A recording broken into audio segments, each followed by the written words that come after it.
ओम श्री सद्गुरुदेव भगवान की जय। बहुत से लोग कहते हैं कि प्रभु श्री रामचंद्र जी सूर्यवंशी थे, और क्या यह सच में है कि भगवान सूर्यवंशी थे, या सृष्टि में जितने भी मनुष्य हैं सब सूर्यवंशी हैं? इन प्रश्न पर हम लोग विचार करेंगे शास्त्रगत। इस संसार में जितने भी मानव हैं सब सूर्यवंशी हैं, सब प्रभु श्री राम के ही वंशज हैं। तो आप सोचेंगे कि ये तमाम जो जातियां उपजातियां हैं यह क्या हैं, जब सब सूर्यवंशी हैं? वास्तव में गीता में भी भगवान श्री कृष्ण कहते हैं, अर्जुन, इस परम पावन ज्ञान को मैंने अर्थात परमात्मा ने सूर्य से कहा, सूर्य ने अपने पुत्र मनु से, मनु से इक्ष्वाकु, फिर राजर्षि इत्यादि इस ज्ञान को जाने, और यह ज्ञान पुनः इसी धरती में लुप्त हो गया था। फिर वही ज्ञान मैं पुनः तुमसे कहने जा रहा हूँ। तो इससे यह साबित होता है कि सूर्य पुत्र थे मनु। और श्री रामचरितमानस आप पढ़ेंगे गोस्वामी तुलसीदास जी का, या रामायण वाल्मीकि जी का भी आप पढ़ेंगे, तो उसमें मनुष्य कैसे उत्पन्न हुआ इसका जिक्र किया गया है। तो ब्रह्मा जी के पुत्र थे मनु शतरूपा, 4 पुत्र सन्यासी हो गए, जैसा सब कोई जानता है, सनकादि ऋषि लोग। तो मनु शतरूपा जन्मे, और मनु शतरूपा से ये पूरी सृष्टि का निर्माण हुआ, और हम सब लोग मनुज कहलाए। और मनु शतरूपा ही तपस्या कर रहे थे। होई न विषय विराग, भवन बसत भा चौथपन, हृदय बहुत दुख लागी, जन्म गयऊँ हरि भजन बिन। अगर यह सत्संग आप पूरा सुन लेंगे तो यह समझ लेंगे कि सृष्टि में, भारत में ही नहीं, पूरी सृष्टि में जन्मा हुआ हर व्यक्ति सूर्यवंशी है, रघुवंशी है, और एक परमात्मा का अंश है।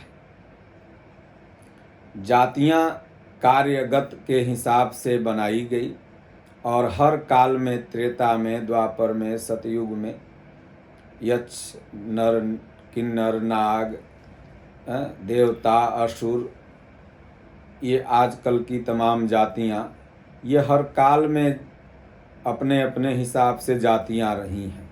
लेकिन हर काल में मनुष्य सूर्यवंशी ही है, सूर्य का ही सब पुत्र है। तो अब सूर्य परमात्मा के प्रतीक हैं। अब जो सूर्य बाहर वायुमंडल में प्रकाश दे रहे हैं, वह तो प्रकाश सिर्फ देंगे, उनसे तो कोई बच्चा उत्पन्न हो नहीं सकता है। उनकी ऊर्जा से हाँ मानवता का विकास होता है। तो ये प्रश्न अलग। तो आप पहले यह सुने कि सब सूर्यवंशी कैसे हैं। तो मनु और शतरूपा तपस्या कर रहे थे। तो मनु शतरूपा जब तपस्या कर रहे थे तो भगवान आए, उनकी भक्ति पर प्रसन्न होके।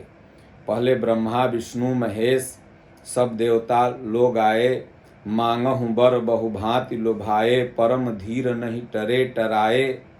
परम धैर्यवान थे मनु शतरूपा, नहीं टरे, बोले कि हमें ये भोग वस्तु नहीं चाहिए भगवान, अगर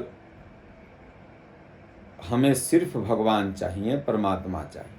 तो अंत में कभी भी आप देखते हैं कोई भी तपस्या करता है तो भगवान पहले अपने माया को, फिर भक्ति स्वयं अपने जब प्रकट होते हैं तो भक्ति साथ में आती है।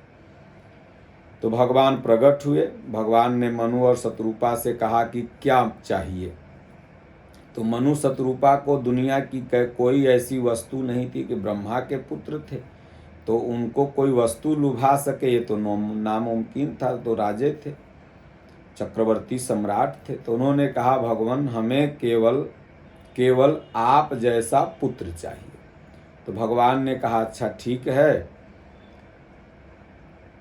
पुत्र अगर मेरे जैसा चाहिए तो कोई और तो हो नहीं सकता, मैं ही, आप लोग दशरथ और कौशल्या बनेंगे तो मैं ही अपने अंशों के साथ आपके घर में जन्मूंगा।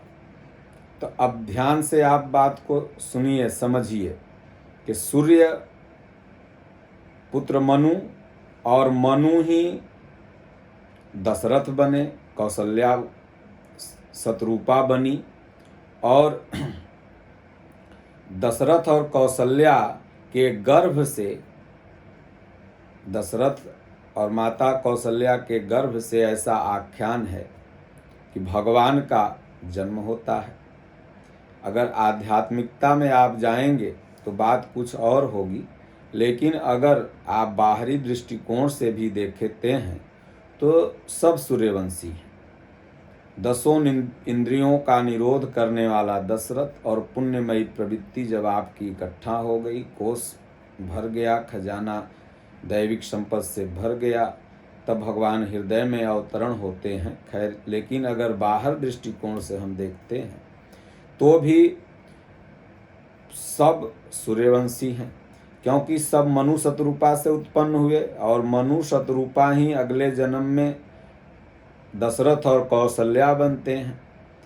शतरूपा जी कौशल्या बनती हैं, मनु जी दशरथ बनते हैं, और उनसे भगवान राम जन्मते हैं। तो राम सूर्यवंशी हैं। और राम जी, फिर आप उत्तरकांड में आएंगे तो गोस्वामी जी ने लिखा है कि भगवान स्वयं प्रजा को उपदेश देते हुए कहते हैं कि सब मम प्रिय सब मम उपजाए, असब ते अधिक मनुज मोहि भाए। सब मेरे हैं और सब मेरे लिए प्रिय हैं, और सबसे अधिक मनुज मोहि भाए, मनु से जायमान जो भी हैं वो सब मुझे भाए हैं, मनुज भाए हैं, सब मनुष्य मुझे प्रिय हैं। तो इससे यह साबित होता है कि केवल भगवान ही सूर्यवंशी नहीं थे, बल्कि इस दुनिया में जितना भी मानव है सब भगवान का पुत्र है, और भगवान भी सूर्यवंशी हैं। और हम सब भी, आप किसी भी जात का हो, कोई भी आप टाइटल लगाते हो, ये तो जीने खाने की एक टाइटल लगा गई जनगणना के लिए, फलना ढेकना के लिए, लेकिन इसमें न कोई अछूत है और न कोई महान है। सब अपने अपने जगह पर ये पांचों अंगुरी जो है सबका एक महत्व है।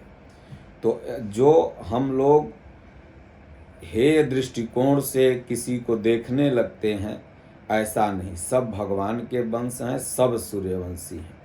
तो बहुत से लोग कहते हैं भगवान राम मेरे वंश के थे, मैं महान हूँ, यह हूँ वह हूँ, लेकिन भगवान राम का जीवन अगर आप देखें तो प्रभु श्री राम ने सबको श्रेय दिया, सबको सम्मान दिया, इसलिए राम सबके हैं। राम कोई व्यक्ति नहीं, व्यक्तित्व हैं। राम एक विचार हैं, राम परमात्मा हैं। राम जो सबको जोड़े वह राम जी का विचार है। तो इसलिए केवल राम जी ही सूर्यवंशी नहीं, बल्कि राम जी की जितनी संतानें हैं सब सूर्यवंशी हैं।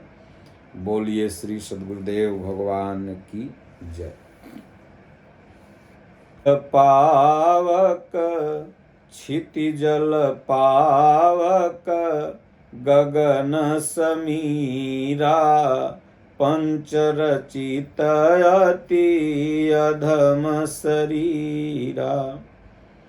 क्षिति जल पावक गगन समीरा, इन 5 तत्वों से शरीर का निर्माण हुआ है। और ये 5 तत्व दुनिया में जो भी जीव हैं, चींटी से लेकर के हाथी तक, कोई भी इंसान हो, सब में, पेड़ पौधों में, धरती में, सब में इन 5 तत्वों का ही समावेश है। और इन 5 तत्वों को सूर्य संचालित करते हैं। सब तत्व अपने अपने जगह पर अच्छा हैं। इसलिए जब इन 5 तत्वों से ही शरीर का निर्माण हुआ है तो सब ऑलरेडी समान है।